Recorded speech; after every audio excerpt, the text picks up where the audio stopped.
2025년 전기기능사 시험을 준비하고 계신 당심을 위해 저희가 보내주신 예상 문제 자료들을 가지고 제대로 한번 파헤쳐 보겠습니다. 오늘 저희 목표는요, 그냥 문제랑 답을 외우는 게 아닙니다. 그 전기가 발전소에서 만들어져서 우리 집 콘센트까지 오잖아요. 그 긴 여정을 한번 따라가 보면서 각 단계에 숨어있는 원리를 이해하는 거죠.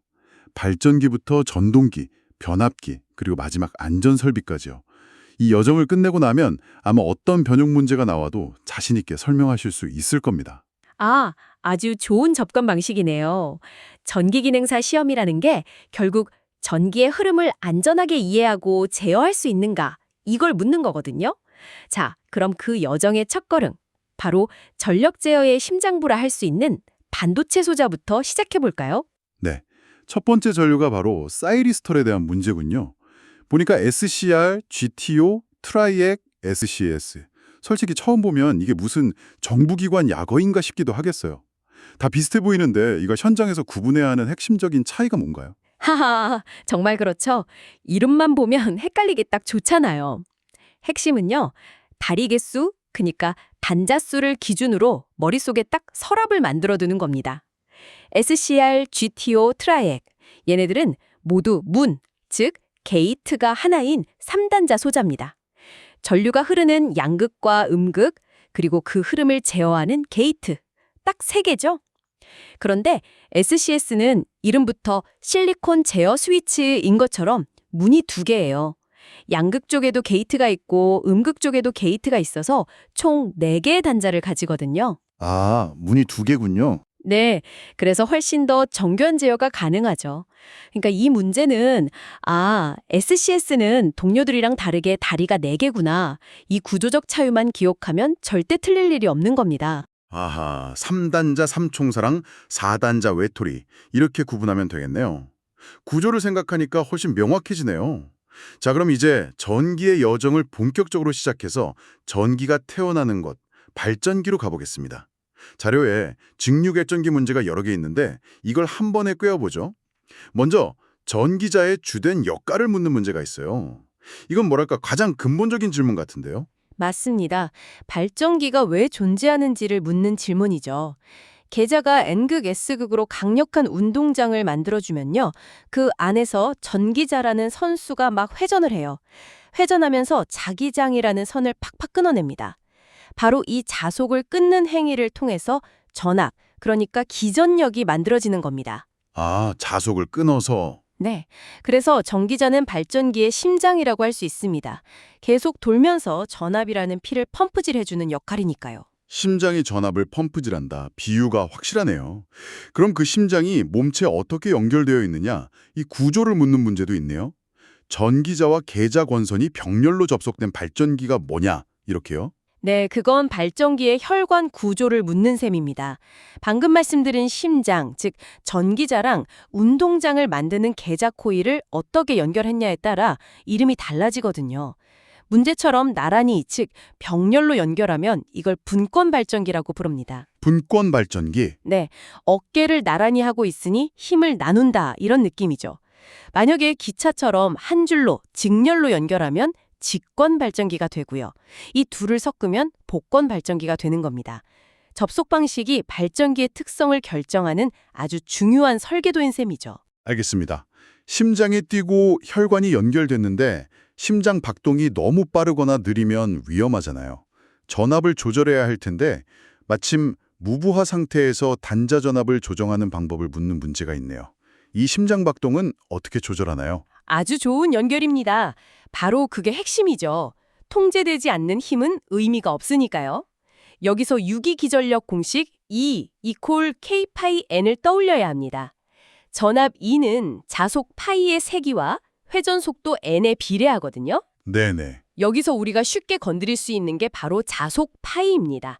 계자에 흐르는 전류를 조절해서 자기장의 세기를 바꿀 수 있거든요.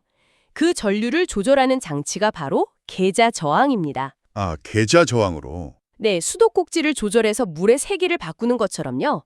계자 저항을 조절하면 계자 전류가 바뀌고 그 결과 자속의 세기가 바뀌면서 최종적으로 단자 전압이 조절되는 원리입니다. 와, 그러니까 발전기 문제 3개가 결국 심장이 어떻게 뛰고 어떻게 연결돼서 어떻게 조절되는가 이 하나의 이야기였군요. 이렇게 엮으니까 훨씬 재밌는데요. 자, 그럼 이렇게 만들어진 전기를 이제 써봐야겠죠. 전기의 여정. 다음 단계는 바로 전동기입니다. 전기를 이용해서 움직임을 만드는 장치니까 사실상 발전기를 거꾸로 돌리는 거랑 같은 원리라고 볼 수 있겠네요. 정확합니다. 가역성의 원리죠. 보내주신 자료에서 가장 먼저 눈에 띄는 문제가 동기전동기 기동법에 관한 건데 이건 정말 별 5개짜리 중요도를 가집니다. 단순한 지식이 아니라 현장에 안전하고 직결되는 문제이기 때문이죠. 계작권선을 단락하는 이유를 묻고 있습니다. 단락시킨다, 즉 합선시킨다는 건데 보통 합선은 위험한 거 아닌가요?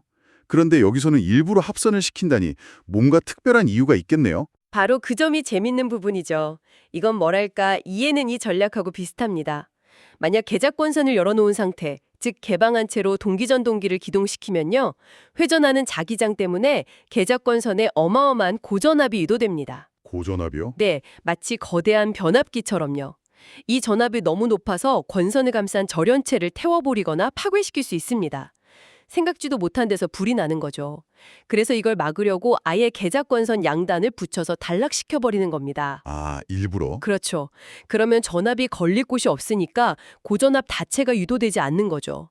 더 큰 위험을 막기 위해 통제된 합선을 이용하는 아주 지혜로운 방법입니다. 와, 고전압 유도에 의한 절연 파괴 방지.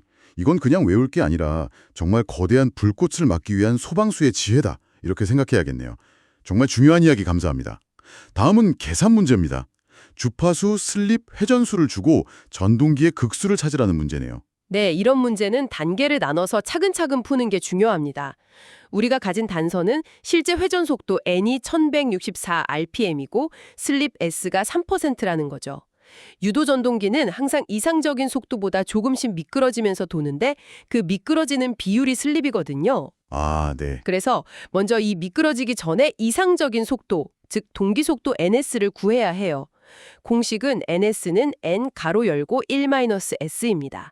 값을 넣으면 1164 나누기 가로 열고 1-0.03, 즉 1164 나누기 0.97이니까 계산하면 딱 1200rpm이 나옵니다. 아, 일단 미끄러진 속도를 원래의 이상적인 속도로 복원하는 게 첫 단계군요. 동기속도 1200rpm을 구했으니까 이제 이걸 가지고 극수 P를 구하면 되겠네요. 공식 P 이꼴 120F NS에 대입하면 P는 120 곱하기 주파수 60Hz 나누기 동기속도 1200rpm 계산하면 7200 나누기 1200이니까 6이 나오네요. 6국 전동기군요. 맞습니다. 두 개 공식을 연결하는 다리만 잘 놓으면 쉽게 풀리는 문제입니다. 그런데 유도 전동기에서 수험생들을 가장 교묘하게 속이는 문제가 따로 있습니다. 바로 2차 측 저항을 2배로 하면 최대 토크는 어떻게 되는가 이 문제입니다. 잠깐만요. 이건 직관적으로 생각하면 저항이 커지면 뭔가 방해하는 힘이 세지는 거니까 토크, 즉 회전하는 힘이 약해질 것 같은데요. 바로 그게 함정입니다. 대부분 그렇게 생각해서 틀리시죠? 결론부터 말씀드리면 삼상 유도 전동기의 최대 토크 크기 자체는 이철 저항하고 아무 상관이 없습니다. 변하지 않는다가 정답입니다. 변하지 않는다. 네, 이걸 이렇게 한번 생각해 보세요. 어떤 역도 선수가 들어올릴 수 있는 최대 무게가 200kg이라고 해보죠. 이 200kg이 최대 토크입니다. 그런데 이 선수에게 미끄러운 신발을 신기거나 아주 끈적한 바닥에 서게 하면 힘을 가장 잘 쓰는 자세나 타이밍, 즉 슬립은 바뀌겠죠. 아, 그렇겠네요. 하지만 선수가 낼 수 있는 최대 힘, 그 200kg 자체는 변하지 않는 것과 같습니다.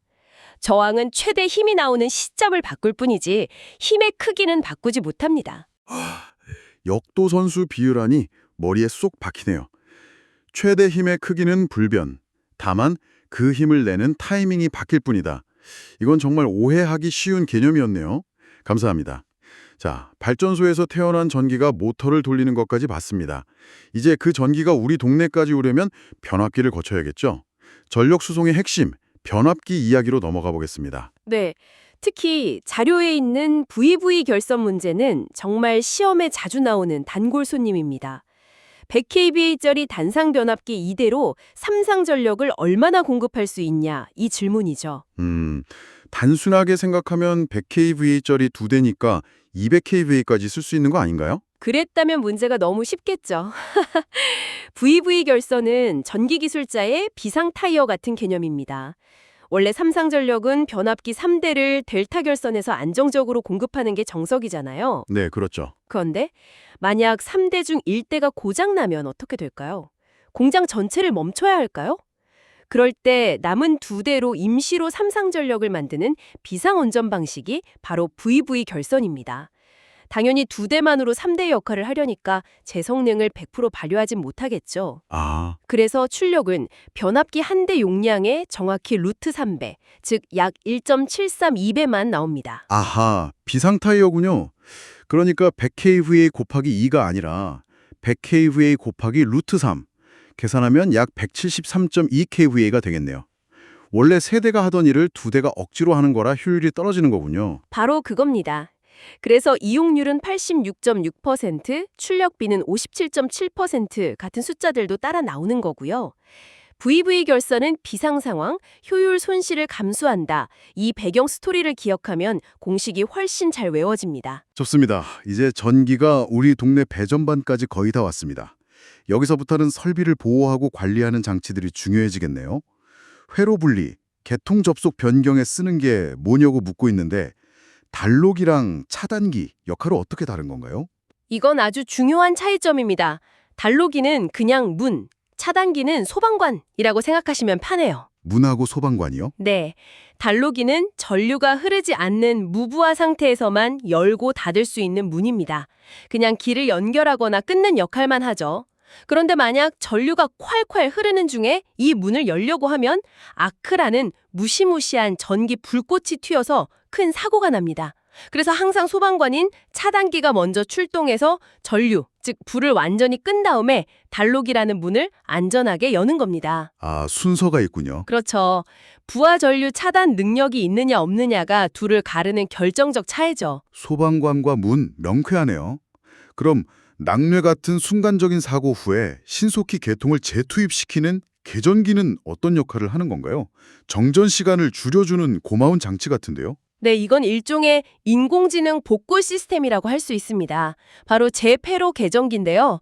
예를 들어서 강풍의 나뭇가지가 잠시 전선에 닿았다가 떨어졌어요. 그럼 순간적으로 사고가 감지돼서 차단기가 동작해 정전이 되거든요. 네. 네, 예전 같으면 사람이 직접 가서 원인 확인하고 다시 투입해야 했죠.